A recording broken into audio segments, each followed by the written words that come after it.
হয়েছে যে অতীতে আমাদেরকে নিয়ে প্রতারণা করা হয়েছে, আমাদেরকে ক্ষমতার স্বার্থে ব্যবহার করা হয়েছে, আমাদেরকে ব্যবহার করে তারা বারবার জনগণের সাথে প্রতারণা করেছে। আমরা এটা হতে দেব না ইনশাআল্লাহ। এজন্যই আমরা এবার আগামী নির্বাচনে সকল ইসলামপন্থী শক্তি, শুধু ইসলামপন্থী শক্তি নয়, বরং এই জুলাই অভ্যুত্থানে যারা নেতৃত্ব দিয়েছে, যারা রাজপথে ছিল,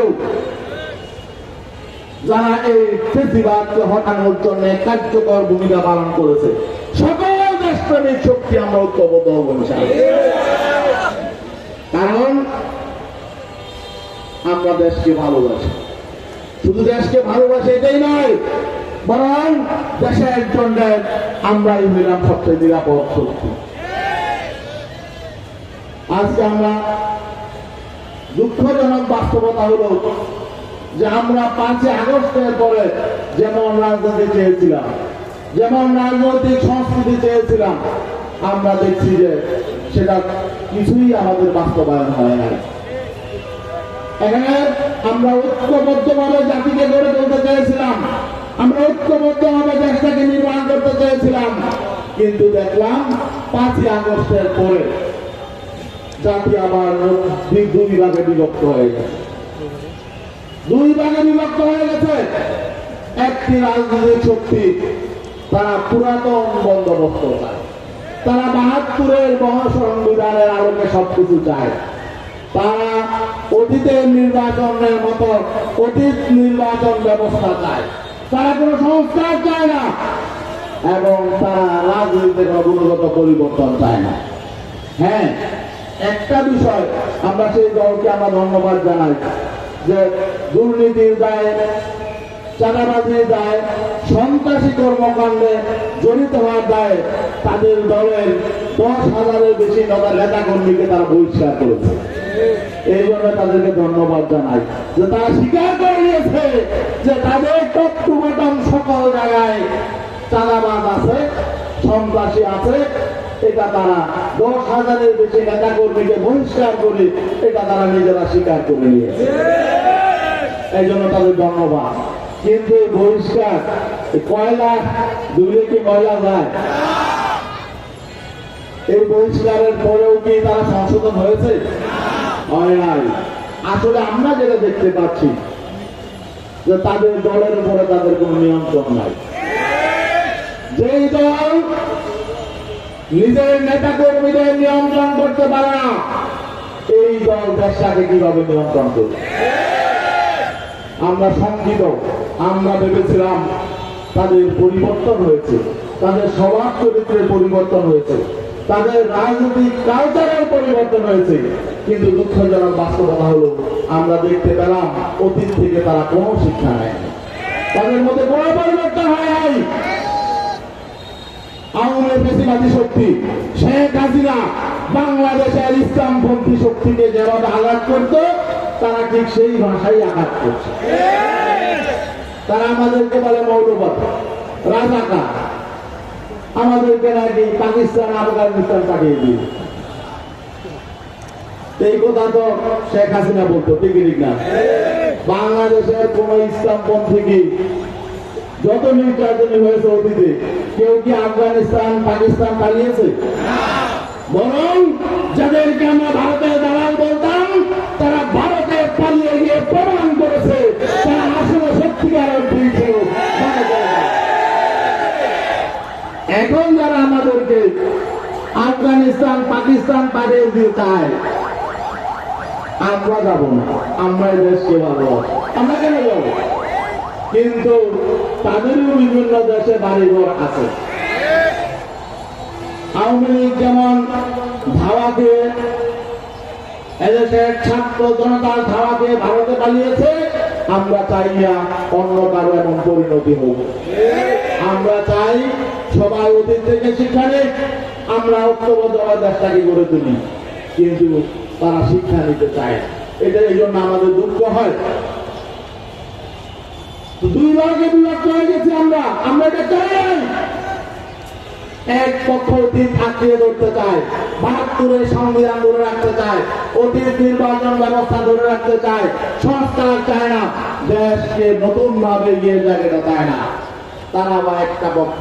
আর আমরা যারা বেশিরভাগ বিরোধী আন্দোলনের রাজপথে ছিলাম, আমরা মনে করি ৭২-এর সংবিধান আমাদেরকে মুক্তি দিতে পারে নাই। এই রাজনৈতিক সংকটের মূলে ৭২-এর সংবিধান। শুধু তাই নয়, বরং যদি সংস্কার করতে হয়, সংস্কারের মূল জায়গা হলো নির্বাচন ব্যবস্থার সংস্কার। কারণ অতীতে 12টি জাতীয় নির্বাচন হয়েছে, সেখানে প্রত্যেকটা নির্বাচন নিয়ে এই প্রশ্ন আছে। কিছু কিছু নির্বাচন তো নির্বাচনের নামে তামাশা হয়েছে, আবার কিছু কিছু নির্বাচন তুলনামূলক ভালো হয়েছে, কিন্তু সেই ভালো নির্বাচনের মধ্য দিয়ে আমরা ভালো সরকার পাই নাই, ভালো মানুষকে আমরা পার্লামেন্টে দেখতে পাই নাই। বরং এই নির্বাচনের মধ্য দিয়ে ভালো মানুষ পার্লামেন্টে যাওয়ার কোন সুযোগ নেই, বরং এই বর্তমান পদ্ধতি নির্বাচন ব্যবস্থা এমন ভাবে তৈরি হয়েছে যে এই পদ্ধতিতে কালো টাকা এবং পেশি শক্তি যাদের আছে তারাই নির্বাচিত হবে। কোন ভালো মানুষ, সৎ মানুষ, শান্তিপ্রিয় কোন মানুষ এই বর্তমান পদ্ধতির নির্বাচন ব্যবস্থায় বিজয়ী হওয়ার কোন সুযোগ নেই।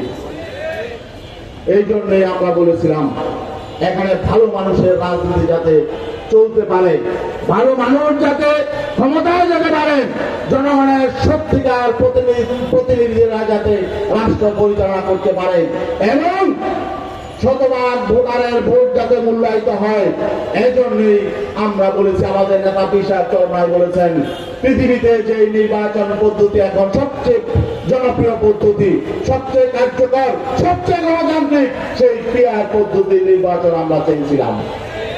এখন আমরা যারা পিয়ার পদ্ধতির নির্বাচন চাই, আমরা নাকি দেশ বিরোধী, আমরা নাকি দেশ বিরোধী।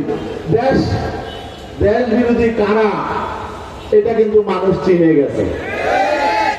যারা মানুষকে শান্তিতে থাকতে দেয় না, যারা মানুষের উপার্জিত সম্পদে ভাগ বসায়, চাঁদাবাজি করে, সন্ত্রাস নৈরাজ্য করে, যারা দেশটাকে ভালোভাবে চলুক সেই জন্য বারবার বাধাগ্রস্ত করে, যারা সংস্কার চায় না, তারাই মূলত দেশ বিরোধী। দেশ বিরোধী শক্তিকেই ঢাকা বিশ্ববিদ্যালয় প্রত্যাখ্যান করেছে। আগামী নির্বাচনে প্রমাণ হয়ে যাবে, যদি সুষ্ঠু গ্রহণযোগ্য নির্বাচন হয়, জনগণই প্রমাণ করবে কারা দেশের জন্য নিরাপদ আর কারা দেশের জন্য ভয়ঙ্কর। এই জন্যই আমরা চাচ্ছি একটা ক্রেডিবল নির্বাচন, একটা সুষ্ঠু নিরপেক্ষ গ্রহণযোগ্য নির্বাচন। আমরা ইনশাআল্লাহ আশাবাদী আমরা একটা গ্রহণযোগ্য নির্বাচন আদায় করবো ইনশাআল্লাহ। সেই জন্য আপনারা আন্দোলনে যেতে রাজি আছেন? আমরা নতুন আন্দোলন চাই না, কিন্তু দেশের জন্য, জনগণের স্বার্থে প্রয়োজন হলে আমরা আবারও নতুন আন্দোলনে নামবো ইনশাআল্লাহ। 15ই সেপ্টেম্বর পর্যন্ত আমরা অপেক্ষা করব। আমরা দেখব 15ই সেপ্টেম্বরের মধ্যে বর্তমান সরকার যদি সংস্কারের ব্যাপারে চূড়ান্ত কোন সিদ্ধান্ত গ্রহণ না করে এবং সংস্কারের আলোকে পিয়ার পদ্ধতিতে জাতীয় নির্বাচন অনুষ্ঠানের দিকে যদি না যায়, তাহলে 15ই সেপ্টেম্বর থেকে আমরা যারা দেশপ্রেমিক শক্তি রয়েছি, পিয়ারের পক্ষের শক্তি রয়েছি এবং আমরা যারা জনগণের পক্ষের শক্তি রয়েছি, তারা আমরা ঐক্যবদ্ধভাবে আন্দোলনে নামবো ইনশাআল্লাহ। শুধু ইসলামী আন্দোলন না, এর সাথে আরো 10-15টা রাজনৈতিক দল আমরা কথাবার্তা চূড়ান্ত করে রেখেছি। 15ই সেপ্টেম্বর থেকে 15ই সেপ্টেম্বর থেকে আমরা নতুন কর্মসূচি নিয়ে মাঠে নামবো ইনশাআল্লাহ। জনগণ আমাদের সঙ্গে আছে, আপনারা প্রস্তুত হন। আমরা চাই নতুন অভ্যুত্থান বাংলাদেশে তৈরি না হোক, আমাদের সন্তানরা আবার রক্ত দিতে না হোক, এই জন্য আমরা এমন ভাবে এই রাষ্ট্র কাঠামোটাকে মেরামত করতে চাই। আপনাদের সবাইকে ধন্যবাদ, সাংবাদিক বন্ধুদেরকে ধন্যবাদ। আজকের এই চমৎকার আয়োজন